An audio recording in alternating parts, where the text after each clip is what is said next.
बऱ्याच वेळेस असं म्हटलं जातं की प्रोटीनमुळे युरिक ॲसिड वाढलं जातं, परंतु प्युरीज अँड प्रोटीन हे दोन्ही सेम शब्द असल्यामुळे थोडं कन्फ्युजन होतं. परंतु प्युरिन्स अँड प्रोटीन हे दोन्हीचा डिफरंट रोल आहे.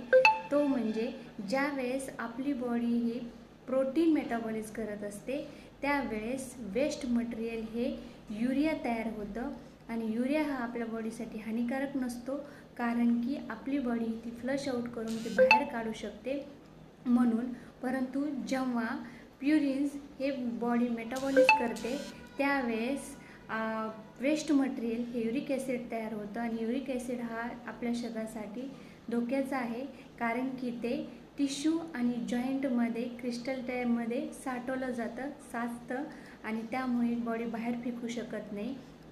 तर आपण इथं एक गोष्ट केली पाहिजे, ती म्हणजे प्युरिन्स फूड टाळलं पाहिजे, ते म्हणजे